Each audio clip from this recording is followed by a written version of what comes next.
हरिओम तत्सत। जय सनातन, जय भारत। नमस्कार दोस्तों।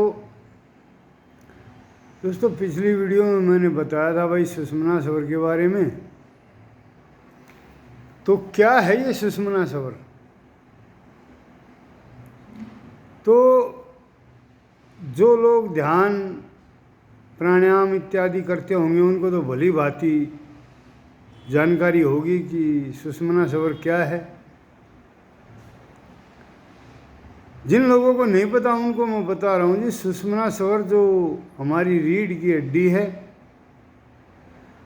मेरुदंड से बिल्कुल सीधा हमारे जो आज्ञा चक्र और फिर सहस्त्रार चक्र तक एक ऊर्जा का रास्ता है जो मूलाधार चक्र से उठकर सहस्त्रार चक्र में जाती है।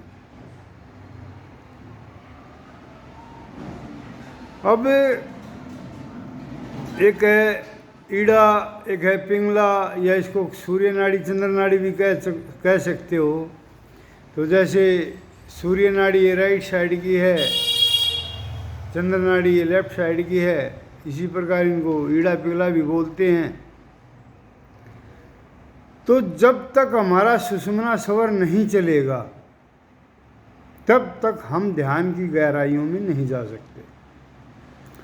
मान लिया आपका जो शरीर, आप बैठ गए ध्यान में, मेडिटेशन में, और आपका चल रहा है चंद्र स्वर, तो आपका मन चिंतन में डूबा रहेगा, कभी कहीं कभी कहीं कभी कहीं। इसी प्रकार अगर सूर्य स्वर चल रहा है और हम बैठ गए ध्यान में, तो हमारे शरीर के अंदर ईचिंग मतलब खुजलाहट, शरीर में कहीं पे भी दर्द, तो भी हम नहीं बैठ सकते मेडिटेशन के अंदर।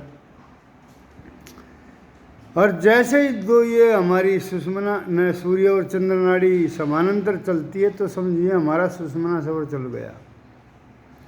अब जैसे ही ये सुषुम्ना स्वर चलता है कि हमारे शरीर के अंदर एक एकाग्रता आ जाती है, ना तो हमारा जो मन है वो बाहर की तरफ भागता है, विचारशील होता है, और ना ही हमारे शरीर के अंदर किसी प्रकार का दर्द, ईचिंग वगैरह का हमें आभास होता है।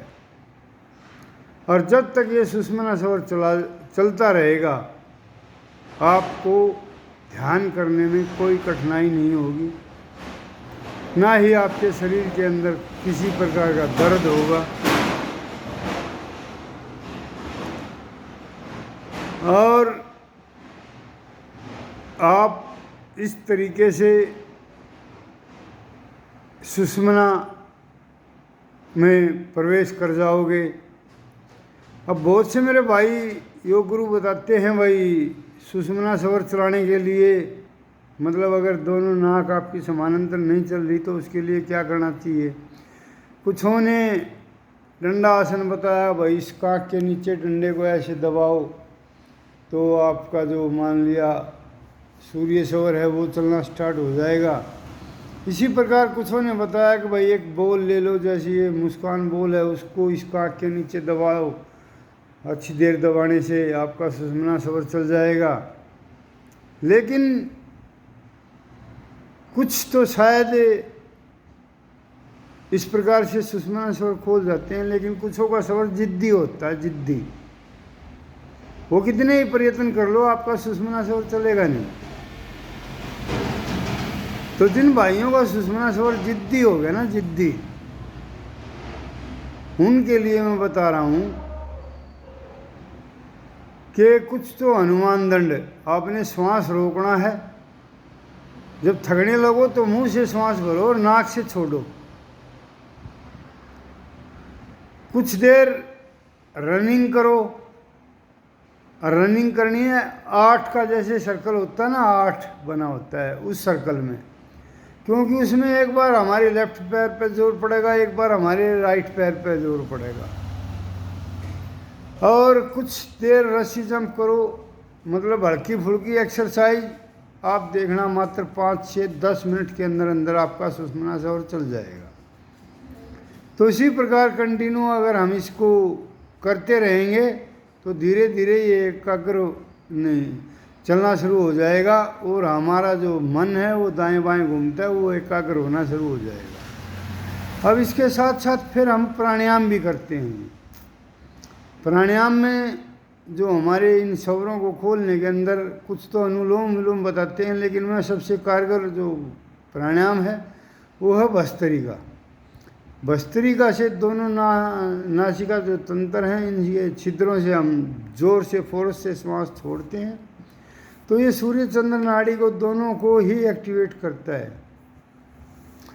और इसके साथ साथ ही ऊर्जा का भी बहुत महत्व है। जब हमारे शरीर के अंदर प्राण ऊर्जा नहीं है तो भी आपका सूर्य और चंद्र सवर ही चलेगा, सुषुम्ना सवर नहीं चलेगा। तो आप लोगों से हाथ जोड़ के निवेदन है कि भाई मेरे को इस लायक कर दो कि मैं लाइव टीवी पे आ सकूं और आप लोगों को इस रहस्य से अवगत करा सकूं, इस बारे में आपको जानकारी दे सकूं। धन्यवाद दोस्तों, नमस्कार दोस्तों।